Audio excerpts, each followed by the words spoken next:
അസ്സലാമു അലൈക്കും വറഹ്മത്തുള്ളാഹി വബറകാതുഹു. സഹോദരങ്ങളെ, വിശ്വാസ ഹൃദയങ്ങളിൽ ആനന്ദത്തിൻ്റെയും ആത്മഹർഷത്തിൻ്റെയും വസന്തമായി പരിശുദ്ധമായ റമദാൻ മാസം അതിൻ്റെ ചൈത്രയാത്ര നടത്തിക്കൊണ്ടേയിരിക്കുകയാണ്. അള്ളാഹുവിന് ഏറ്റവും ഇഷ്ടപ്പെട്ട മാസം, വിശ്വാസികൾക്ക് ഏറെ ഇബാദത്തുകൾക്ക് താൽപ്പര്യം ജനിക്കുകയും നന്മയുടെ വഴികളിൽ തിരക്കനുഭവിക്കുകയും ചെയ്യുന്ന മാസം, ഒരു അമലിന് ഇരട്ടിയായി പ്രതിഫലം ലഭിക്കുന്ന മാസം, അള്ളാഹുവിൻ്റെ കാരുണ്യവും മഗ്ഫിറത്തും നരകമോചനവുമെല്ലാം അള്ളാഹു ഭൂമിയിലേക്ക് ഒഴുക്കിക്കൊണ്ടേയിരിക്കുന്ന മാസം, ദാനധർമ്മങ്ങളുടെ മാസം, പരസ്പരം സഹായത്തിൻ്റെ മാസം, പരസ്പരം സ്നേഹത്തിൻ്റെ മാസം, വിശപ്പും ദാഹവുമെല്ലാം സ്വയമായി അറിഞ്ഞ് മറ്റുള്ളവരെ സഹായിക്കേണ്ടതിൻ്റെ ആവശ്യകത മനസ്സിലാക്കുന്ന മാസം. അങ്ങനെ ധാരാളം ശ്രേഷ്ഠതകളും പവിത്രതകളും നിറഞ്ഞ അതിവിശിഷ്ടമായ വിശ്വാസ ഹൃദയങ്ങളിൽ ആനന്ദത്തിൻ്റെ അലതല്ലലുമായി പരിശുദ്ധമായ റമദാൻ മാസം അതിൻ്റെ സർവ്വ നന്മകളോടും കൂടെ മുന്നോട്ട് പോവുകയാണ്. സഹോദരങ്ങളെ, ഈ പ്രകൃതിയിലേക്ക് നോക്കൂ. അള്ളാഹു ഈ പ്രകൃതിയിൽ എല്ലാത്തിനും വ്യത്യസ്തങ്ങളായ മാറ്റങ്ങൾ വെച്ചിരിക്കുന്നു എന്നതാണ്, അല്ലേ? നോക്കൂ, മരം, ആ മരത്തിൻ്റെ ഇലകൾ അത് ചിലപ്പോഴെല്ലാം അതിങ്ങനെ കൊഴിഞ്ഞു വീണ് പുതിയ ഇലകൾ വരും. അതൊരു മാറ്റമാണ്. കുറേ നാൾ തൻ്റെ ശരീരത്തുണ്ടായിരുന്ന, അതല്ലെങ്കിൽ തൻ്റെ ശിഖരങ്ങളിലുണ്ടായിരുന്ന ആ ഇലകൾ കുറേ നാളുകൾക്ക് ശേഷം പൊഴിഞ്ഞ് പുതിയതുണ്ടാകേണ്ടത് ആവശ്യമാണ്. ആ മരത്തിൻ്റെ ജീവസ്, അതല്ലെങ്കിൽ അതിൻ്റെ ഓജസ് നിലനിൽക്കാൻ അത് അത്യാവശ്യമാണ്. അതുപോലെ തന്നെ നാം കണ്ടിട്ടില്ലേ, ചില പാമ്പുകളെന്നല്ല, പാമ്പുകൾ അത് കുറേ നാൾ അത് ഭൂമിയിലൂടെ ഇങ്ങനെ നടന്ന് അതിൻ്റെ ശരീരത്തിലുണ്ടായ മുറിവുകളും അഴുക്കുകളുമെല്ലാം മാറ്റുന്നതിന് വേണ്ടി അത് പടം പൊഴിക്കാറുണ്ട്. അതും ഒരു മാറ്റമാണ്. നോക്കൂ, നമ്മൾ ചെറുപ്പത്തിലുണ്ടായിരുന്നത് പോലെയല്ല ഇപ്പോഴുള്ളത്. നമുക്കും എത്രയോ മാറ്റങ്ങൾ വന്നിരിക്കുന്നു. അന്നുണ്ടായിരുന്ന പേന പോലെയല്ല ഇന്നത്തെ പേനകൾ. വർഷങ്ങൾക്ക് മുമ്പ് ഉണ്ടായിരുന്നത് പോലെയുള്ള കെട്ടിടങ്ങളല്ല ഇന്നുള്ള കെട്ടിടങ്ങൾ. അതുപോലെ തന്നെ വർഷങ്ങൾക്ക് മുമ്പുണ്ടായിരുന്ന വാഹനങ്ങളല്ല ഇന്നുള്ളത്. എല്ലാത്തിനും ഒരു മാറ്റമുണ്ടായിട്ടുണ്ട്. പണ്ട് നാം നടന്ന കയ്യാലകൾ ഇന്ന് വഴിയായി രൂപാന്തരം പ്രാപിച്ചു, വലിയ റോഡുകളായി മാറിയിട്ടുണ്ട്. പല നെൽപ്പാടങ്ങളും ഇന്ന് വലിയ സൗധങ്ങളായി തീർന്നിട്ടുണ്ട്. അങ്ങനെ ഒരുപാട് മാറ്റങ്ങൾ പ്രകൃതിയിൽ നടക്കുന്നു എന്നത് വാസ്തവമാണ്, അല്ലേ? പല മാറ്റങ്ങൾ ഇവിടെ നടക്കുന്നു. സഹോദരങ്ങളെ, നമ്മൾ മനുഷ്യരാകുന്ന നമ്മളെ സംബന്ധിച്ചിടത്തോളവും ഈ ഒരു മാറ്റം ആവശ്യമാണ്. നമ്മളെപ്പോഴും ഒരുപോലെ ഇരിക്കാൻ പാടില്ല. നമ്മുടെ രൂപവും നമ്മുടെ ആകാരവും സൗന്ദര്യവും മാത്രം വർദ്ധിച്ചാൽ പോരാ. നമ്മുടെ ഹൃദയത്തിൽ ഒരു മാറ്റം വരുന്നതിന് വേണ്ടി അള്ളാഹു റബ്ബുൽ ഇസ്സത്ത് എല്ലാ വർഷവും പരിശുദ്ധമായ റമദാൻ മാസം നമുക്ക് നൽകിക്കൊണ്ടേയിരിക്കുകയാണ്. അന്നത്തെ പോലെ ആയിരുന്നു എങ്കിൽ നമ്മുടെ ഹൃദയങ്ങളിൽ തീർച്ചയായും നല്ല ചിന്താഗതികൾ ഉണ്ടാകുമായിരുന്നില്ല. നമ്മൾ നന്മയെക്കുറിച്ച് ആലോചിക്കുമായിരുന്നില്ല.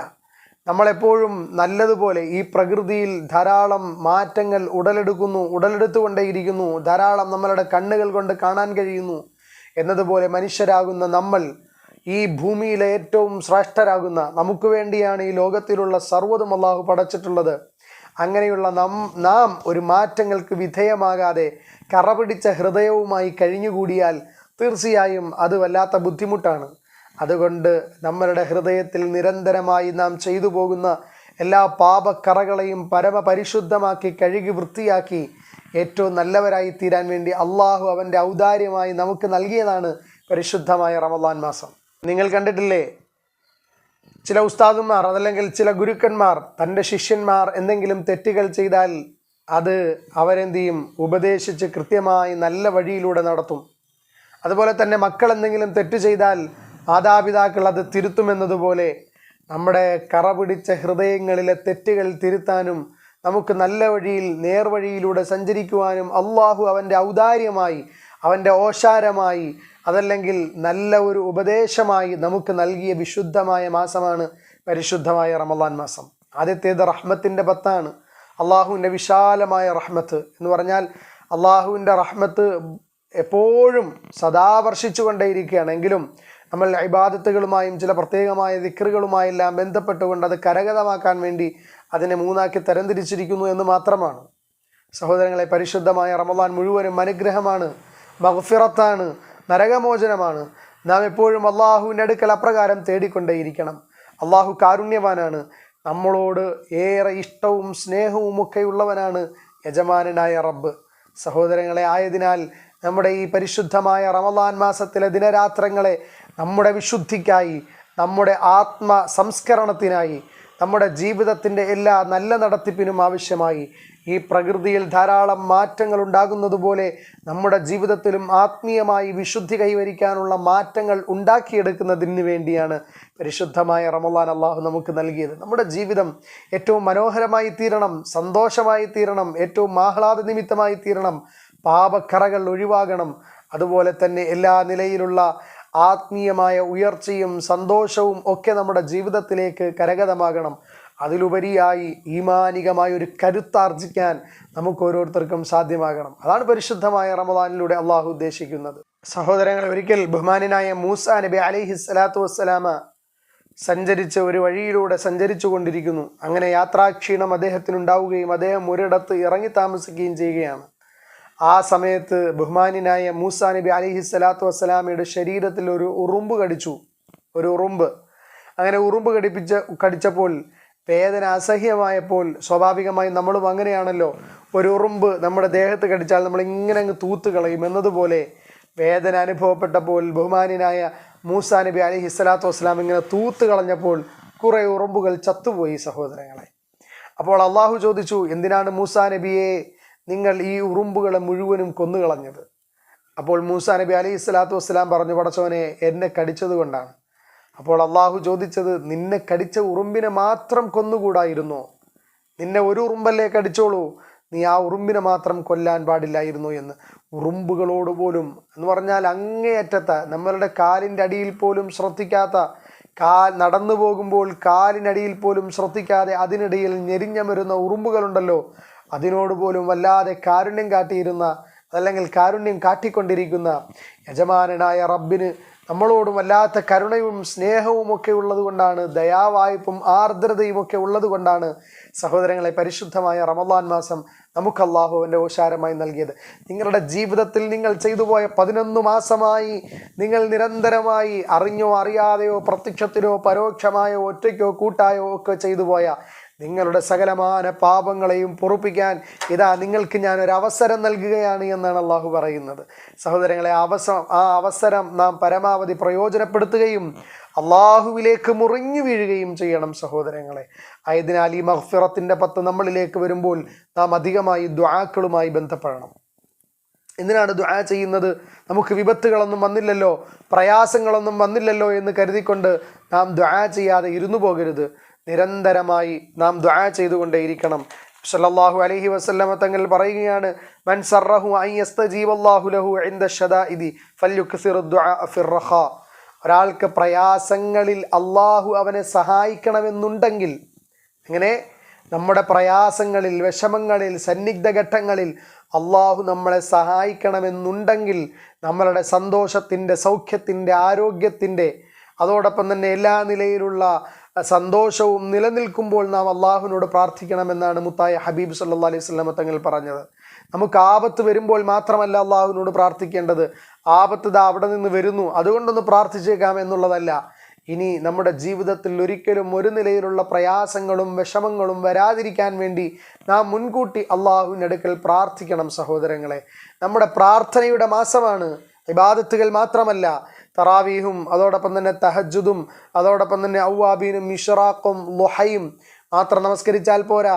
ഫർള് നമസ്കാരങ്ങൾ മാത്രം കൃത്യമായി അനുഷ്ഠിച്ചാൽ മാത്രം പോരാ. പിന്നീടോ നമ്മൾ അതിനോടൊപ്പം തന്നെ ദുആക്കളുമായി നാം കൂടുതൽ ബന്ധപ്പെടണം. ദുആ ഇല്ലാത്ത എന്ത് ഇബാദത്ത്? അദ്ദുആഉ മുഖുൽ ഇബാദ. ഇബാദത്തുകളുടെ, ആരാധനകളുടെ മജ്ജയാണ് ദുആ എന്നാണ് മുത്തായ തങ്ങൾ സല്ലല്ലാഹു അലൈഹി വസല്ലം തങ്ങൾ പഠിപ്പിച്ചത്. അതുകൊണ്ട് പ്രിയപ്പെട്ടവരെ, നാം ദുആഇനൊരു കുറവും വരുത്താൻ പാടില്ല. പ്രത്യേകിച്ച് പരിശുദ്ധമായ റമളാൻ മാസത്തിൻ്റെ പാപങ്ങളെ പൊറുപ്പിക്കുന്ന മഗ്ഫിറത്തിൻ്റെ, അല്ലാഹുമ്മ ഗ്ഫിർ ലനാ ദുനൂബനാ യാ റബ്ബൽ ആലമീൻ, അള്ളാഹു എൻ്റെ പാപങ്ങളെല്ലാം നീ പൊറുപ്പിച്ചു തരണമേ എന്ന് നമ്മൾ നിരന്തരമായി അള്ളാഹുവിൻ്റെ അടുക്കൽ ദുആ ചെയ്യണം. നമസ്കാര ശേഷം ഫാനിൻ്റെ ചുവട്ടിലിരുന്ന് അല്ലാഹുമ്മ ഗ്ഫിർ ലനാ ദുനൂബനാ യാ റബ്ബൽ ആലമീൻ, അതല്ലെങ്കിൽ അല്ലാഹുമ്മ ഗ്ഫിർ ലി ദുനൂബി യാ റബ്ബൽ ആലമീൻ എന്ന് പറയലല്ല. നിരന്തരമായി നമ്മുടെ മനസ്സ് അള്ളാഹുവിലേക്ക് കേന്ദ്രീകരിച്ചുകൊണ്ട് അതോടൊപ്പം തന്നെ നമ്മുടെ കണ്ണുകൾ സജലങ്ങളായി, നമ്മുടെ ഹൃദയം വിങ്ങി, തൊണ്ടയിടറി ഗദ്ഗദത്തോടെ അള്ളാഹുവിൻ്റെ അടുക്കൽ നമ്മൾ ദുആ ചെയ്യണം. പടച്ചവനെ, ഒരുപാട് തിന്മകൾ പ്രവർത്തിച്ചു പോയി. അള്ളാഹു, നിന്റെ വിശുദ്ധമായ നിന്റെ ഒരുപാട് അനുഗ്രഹങ്ങൾ, ഉറുമ്പിനോട് പോലും അങ്ങേയറ്റത്തെ ആർദ്രത കാണിക്കുന്ന പടച്ചവനെ, നിന്റെ സൃഷ്ടിയാകുന്ന ഞാൻ എൻ്റെ ജീവിതത്തിൽ ഒരുപാട് തെറ്റുകൾ ചെയ്തു പോയിട്ടുണ്ട്. അതെല്ലാം പുറത്തു തരയണമേ എന്ന് അള്ളാഹുവിൻ്റെ അടുക്കൽ അകമഴിഞ്ഞ് ഹൃദയ സാന്നിധ്യത്തോടുകൂടെ, ഹൃദയം വിറച്ചുകൊണ്ട്, ഗദ്ഗദത്തോടെ, ഇടറുന്ന തൊണ്ടയോടെ, കണ്ണുനീരൊലിപ്പിച്ചുകൊണ്ട് അള്ളാഹുവിൻ്റെ അടുക്കൽ നാം പ്രാർത്ഥിക്കണം സഹോദരങ്ങളെ. അള്ളാഹു തൗഫീഖ് നൽകുമാറാകട്ടെ. അങ്ങനെ പ്രാർത്ഥിച്ചാൽ നമുക്ക് നേട്ടമാണ്, കോട്ടമല്ല, നമുക്ക് നല്ല നേട്ടമാണ്. നമ്മുടെ എല്ലാ പാപങ്ങളും പൊറുക്കും. ഇത് ഈ മാസം ദുആഇൻ്റെ മാസമാണ്. ദുആ ചെയ്യാതെ എന്ത് കാര്യമാണുള്ളത്? അതുകൊണ്ട് ധാരാളമായി ദുആ ചെയ്യ് സഹോദരങ്ങളെ. കിട്ടുന്ന സമയമെല്ലാം ദുആഇന് വേണ്ടി ഉപയോഗപ്പെടുത്തണം. നമ്മുടെ ഇബാദത്ത്, ഖുർആനോദലുകളും ദിക്റുകളും സ്വലാത്തുകളും എല്ലാം അതിനോടൊപ്പം നടക്കട്ടെ സഹോദരങ്ങളെ. എന്ത് ചെയ്താലും നാം ഒരു 10 ദിക്റു ചൊല്ലി, അല്ലെങ്കിൽ 10 തഹ്ലീൽ ചൊല്ലി, ലാ ഇലാഹ ഇല്ലല്ലാഹ് എന്ന് ചൊല്ലി അതിനുശേഷം അള്ളാഹുവിൻ്റെ അടുക്കൽ ദുആ ചെയ്യണം. അല്ലാഹു ലാ ഇലാഹ ഇല്ലല്ലാഹയുടെ ബറക്കത്ത് കൊണ്ട് സോനെ പാപം പുറത്തു തരണേ, നീ ഇത് സ്വീകരിക്കണേ, നിന്റെ നല്ല ദാസന്മാരിൽ പെടുത്തണേ എന്ന് നമ്മൾ എന്ത് ചെയ്യണം? ആത്മാർത്ഥമായി അള്ളാഹുവിൻ്റെ അടുക്കൽ ദുആ ചെയ്യണം. അല്ലാതെ നമ്മൾ പ്രയാസങ്ങളും വിഷമങ്ങളും അപകടങ്ങളും എല്ലാം വരുമ്പോൾ മാത്രമല്ല അള്ളാഹുവിൻ്റെ അടുക്കൽ ദുആ ചെയ്യേണ്ടത്. അപകടക്കിടക്കയിൽ കിടന്നുകൊണ്ട് പടച്ചവനെ ഞാൻ അപകടത്തിൽപ്പെട്ടു, മാറ്റിത്തരണേ എന്നല്ല പറയേണ്ടത്. പടച്ചവനെ, എനിക്കെന്തെങ്കിലും അപകടം നിശ്ചയിച്ചിട്ടുണ്ടെങ്കിൽ നീ അത് മാറ്റിത്തരണേ പടച്ചവനെ എന്ന് നമ്മൾ ദുആ ചെയ്യണം. സഹോദരങ്ങളെ, നമുക്ക് രോഗങ്ങൾ വരാനിടയുണ്ട്. പടച്ചവനെ, ഒരു രോഗവും തരല്ലേ പടച്ചവനെ എന്ന് അള്ളാഹുവിൻ്റെ അടുക്കൽ ദുആ ചെയ്യണം. നമ്മുടെ ഈ ശരീരത്തിൻ്റെ ആരോഗ്യം ക്ഷയിച്ചു പോകാനിടയുണ്ട്. അള്ളാഹുവിൻ്റെ അടുക്കൽ ദുആ ചെയ്യണം, അള്ളാഹു ആരോഗ്യത്തോടെ ദീർഘായുസ് തരണേ എന്ന്. അതുകൊണ്ട് നാം വരുമ്പോഴല്ല, എന്തെങ്കിലും പ്രയാസങ്ങൾ നമ്മളിലേക്ക് വന്നു ചേരുമ്പോഴല്ല നമ്മൾ അള്ളാഹുവിൻ്റെ അടുക്കൽ ദുആ ചെയ്യേണ്ടത്. അതെല്ലാം വരുമ്പോൾ പ്രയാസങ്ങളും സന്നിഗ്ധ ഘട്ടങ്ങളും ബുദ്ധിമുട്ടുകളും രോഗങ്ങളുമെല്ലാം നമുക്ക് വന്നെത്തുന്നതിന് മുമ്പ് നാം അള്ളാഹുവിൻ്റെ അടുക്കൽ എന്ത് ചെയ്യണം? ധാരാളമായി സന്തോഷത്തിൻ്റെ, ആഹ്ലാദത്തിൻ്റെ നിമിത്തങ്ങളിൽ നമുക്ക് ഈ അപകടങ്ങളൊന്നും വരാതിരിക്കുമ്പോൾ, രോഗങ്ങളൊന്നും വരാതിരിക്കുമ്പോൾ തന്നെ അള്ളാഹുവിൻ്റെ അടുക്കൽ നാം മുൻകൂറായി ദുആ ചെയ്തുകൊണ്ടേയിരിക്കണം സഹോദരങ്ങളെ. അള്ളാഹുവിൻ്റെ പരിശുദ്ധമായ കലാമിലൂടെ പറയുന്നുണ്ട്, وَإِذَا سَأَلَكَ عِبَادِي عَنِّي فَإِنِّي قَرِيبٌ أُجِيبُ دَعْوَةَ الدَّاعِ إِذَا دَعَانِ فَلْيَسْتَجِيبُوا لِي وَلْيُؤْمِنُوا بِي لَعَلَّهُمْ يَرْشُدُونَ. فَإِذَا سَأَلَكَ عِبَادِي عَنِّي فَإِنِّي قَرِيبٌ. എൻ്റെ ദാസന്മാർ എന്നെക്കുറിച്ച് ചോദിക്കുന്നു, അല്ല എവിടെ, അല്ല എവിടെ എന്ന്. فَإِذَا سَأَلَكَ عِبَادِي عَنِّي فَإِنِّي قَرِيبٌ. അല്ല എവിടെയാണ്? അള്ളാഹു തൊട്ടരികിലുണ്ട്. അള്ളാഹു നമ്മുടെ തൊട്ടരികിലുണ്ട്. ഉജീബു ദഅവത ദാഇ ഇദാ ദഅൻ. എന്നോട് ദുആ ചെയ്താൽ ഞാൻ ഉത്തരം കൊടുക്കുമെന്നാണ്. സഹോദരങ്ങളെ, നമുക്ക് ഉത്തരം നൽകാൻ അള്ളാഹു മാത്രമാണുള്ളത്. അള്ളാഹു ആണ് നമുക്ക് ഉത്തരം നൽകുന്നത്. അള്ളാഹുവിന് മാത്രമേ നമ്മുടെ ആവശ്യങ്ങൾ പൂർത്തീകരിച്ച് തരാൻ കഴിയുകയുള്ളൂ. അള്ളാഹു തീരുമാനിക്കുമ്പോഴാണ് നമ്മുടെ ആവശ്യങ്ങൾ പൂർത്തീകരിക്കപ്പെടുന്നത്. പ്രിയപ്പെട്ടവരെ, ദുആ ചെയ്തുകൊണ്ട് ധൃതിപ്പെടേണ്ടതില്ല. നമ്മളെ മറ്റുള്ളവർ സഹായിക്കും തീർച്ചയായും. അള്ളാഹുവിൻ്റെ ഈ സൃഷ്ടികൾ അള്ളാഹു പരസ്പരം സഹായവും സ്നേഹവും ഒക്കെ നിലനിർത്താൻ വേണ്ടിയാണല്ലോ. മുവാസാത്തിൻ്റെ മാസമാണ് റമളാൻ മാസം. തിരിച്ചറിഞ്ഞുകൊണ്ട്, സ്വയം തിരിച്ചറിഞ്ഞുകൊണ്ട്, ബുദ്ധിമുട്ടും പ്രയാസവും ദാരിദ്ര്യവും വിശപ്പും ഒക്കെ തിരിച്ചറിഞ്ഞുകൊണ്ട് മറ്റുള്ളവരെ സഹായിക്കാൻ പ്രചോദിപ്പിക്കുകയാണല്ലോ പരിശുദ്ധമായ റമളാൻ ചെയ്യുന്നത്. സ്വാഭാവികമാണ്, മനുഷ്യർ സഹായിക്കും, അതൊന്നും തടസ്സമല്ല. എങ്കിലും നാം ആഗ്രഹിക്കുന്ന കാര്യങ്ങൾ നിവർത്തിച്ചു തരണമെങ്കിൽ അത് അള്ളാഹുവിനാണ് പ്രിയപ്പെട്ടവരെ സാധ്യമാകുന്നത്. അള്ളാഹു വഴികൾ തുറന്നു തരണം. അത് ആരിലൂടെ നമുക്ക് നടപ്പാകണമെങ്കിലും അള്ളാഹു ആ വഴി തുറന്നു തരണം. അപ്പോഴാണ് അത് നമുക്ക്, വേറെ ആരെന്തെല്ലാം തന്നാലും നമുക്ക് മുഴുക്കൂല. അള്ള നമുക്ക് നൽകുമ്പോഴാണ് അതിലൊരു സംതൃപ്തിയും സന്തോഷവും ഒക്കെ നമുക്കുണ്ടാകുന്നത്, അല്ലേ? അപ്പോൾ അള്ളാഹുവിൻ്റെ അടുക്കൽ നാം ദുആ ചെയ്യണം. നമ്മളെന്താണ് അള്ളാഹുവിൻ്റെ അടുക്കൽ ദുആ ചെയ്യാത്തത്? നമുക്കെന്താണ് മടി, എന്താണ് പ്രയാസം? നമുക്കെന്താണ് അള്ളാഹുവിനോട് ദുആ ചെയ്യാൻ നാണമാണോ? സൃഷ്ടികളോട് പോയിട്ട് എനിക്കൊരു പ്രയാസം വന്നു, എനിക്കൊരു 10,000 രൂപ കടം തരണമെന്ന് പറഞ്ഞാൽ എന്നോടുള്ള സ്നേഹവും ബഹുമാനവും ഇഷ്ടവും കൊണ്ട് ഒരുപക്ഷെ മുൻപിൻ നോക്കാതെ 10,000 രൂപ എടുത്തു തരും. രണ്ടാമത്തെ പ്രാവശ്യവും ഞാൻ ചെന്ന് ചോദിച്ചാൽ എന്നോടുള്ള സ്നേഹത്തിൻ്റെ, ബഹുമാനത്തിൻ്റെ, ആദരവ് അല്പം കുറഞ്ഞുകൊണ്ടായിരിക്കും ആ 10,000 രൂപ എടുത്തു തരിക.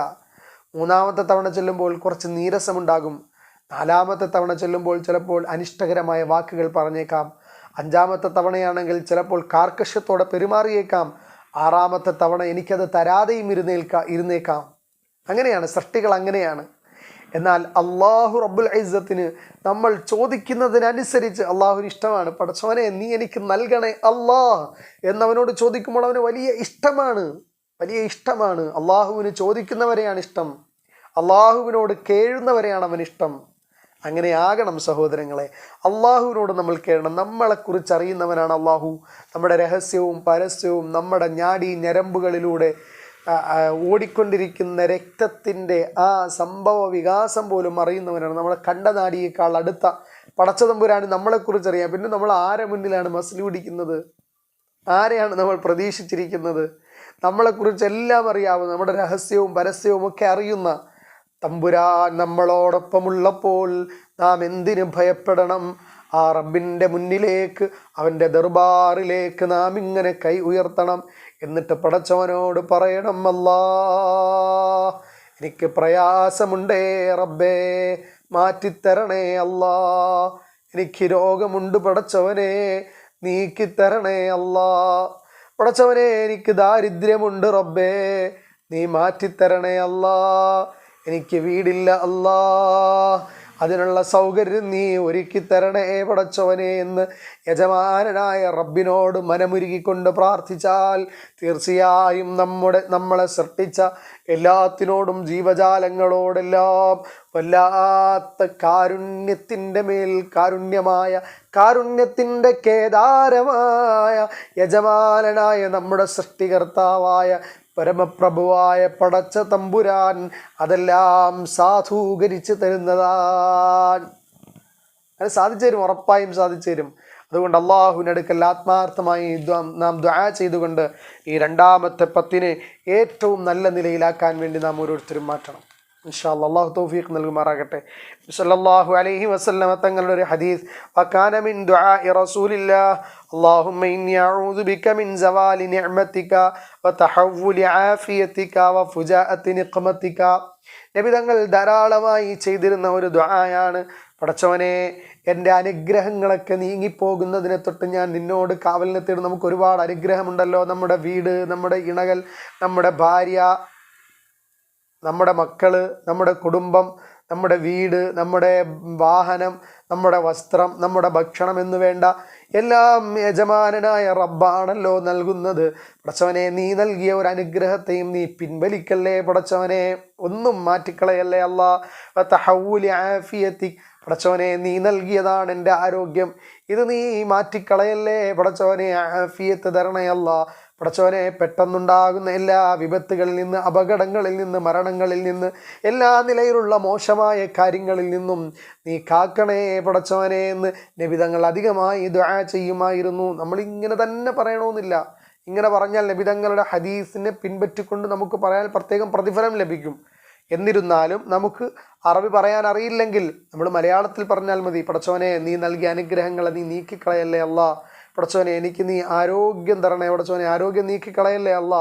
പടച്ചവനെ എനിക്ക് പെട്ടെന്നുണ്ടാകുന്ന എല്ലാ വിപത്തുകളിൽ നിന്നും എന്നെ നീ കാക്കണേ പടച്ചവനെ എന്ന് ദുആ ചെയ്യണം സഹോദരങ്ങളെ. ഇങ്ങനെ ധാരാളം ദുആക്കളുണ്ട്. ഇതൊക്കെ ചെയ്തുകൊണ്ട് അള്ളാഹുവിലേക്ക് വിലയം പ്രാപിക്കുന്നവരാകണം നാം ഓരോരുത്തരും. അതായത് നാം ഈ 2ാമത്തെ 10 ധാരാളമായി നാം എന്ത് ചെയ്യണം? ദുആക്കളുമായി ബന്ധപ്പെടണം. ദുആ ചെയ്യാതെ ഇരിക്കരുത്. ദുആ ഏറ്റവും പ്രധാനമായ കാര്യമാണ്. സാധാരണ പറയുന്ന പോലെ 2 കിലോ നമ്മൾ പ്രവർത്തിച്ചാൽ 3 കിലോ നമ്മൾ ദുആ ചെയ്യണം. മനസ്സിലായില്ലേ? 2 കിലോ നമ്മൾ പ്രവർത്തിച്ചാൽ 3 കിലോ, അതല്ലെങ്കിൽ 4 കിലോ നമ്മൾ എന്ത് ചെയ്യണം? ദുആ ചെയ്യണം. ഇരട്ടി ദുആ ചെയ്യണമെന്നുള്ളതാണ്. മനസ്സിലായില്ലേ? അര കിലോ പ്രവൃത്തിയാണെങ്കിൽ നമ്മൾ എന്ത് ചെയ്യണം? 3 കിലോ ദുആ ചെയ്യണമെന്നെല്ലാം ചില വലിയ പണ്ഡിതന്മാരൊക്കെ പറയാറുണ്ട്. അതിനാൽ നമ്മൾ എന്ത് ചെയ്യണം? എല്ലാം സാധിപ്പിച്ച്, നമുക്കൊരു അസുഖമാണെങ്കിൽ അതിനുവേണ്ടിയും ദുആ ചെയ്യണം. പടച്ചവനെ അസുഖം മാറ്റിത്തരണം, ഹോസ്പിറ്റലിൽ പോവുകയാണ്, നീ ഏറ്റവും നല്ല രൂപത്തിലാക്കി തരണം എന്നൊക്കെ പറഞ്ഞുകൊണ്ട് നമ്മൾ ദുആ ചെയ്യണം സഹോദരങ്ങളെ. ദുആ ജീവിതത്തിലെ വളരെ പ്രധാനമായ ഒരു ആയുധമാണ്. നമ്മുടെ എല്ലാ പ്രതിസന്ധികൾക്കുമുള്ളൊരു പരിഹാരം ഈ ദുആയിലുണ്ട്. അതുകൊണ്ട് ദുആ മറക്കരുത്. എപ്പോഴും നിരന്തരമായി നാം ദുആ ചെയ്യണം. നാഥനായ റബ്ബ് നമ്മളെല്ലാവരെയും അനുഗ്രഹിക്കുമാറാകട്ടെ. അള്ളാഹുവിനോട് പ്രാർത്ഥിക്കുന്ന വിശാലമായ മനസ്സിൻ്റെ ഉടമകളായി അള്ളാഹു കബൂൽ ചെയ്യുമാറാകട്ടെ.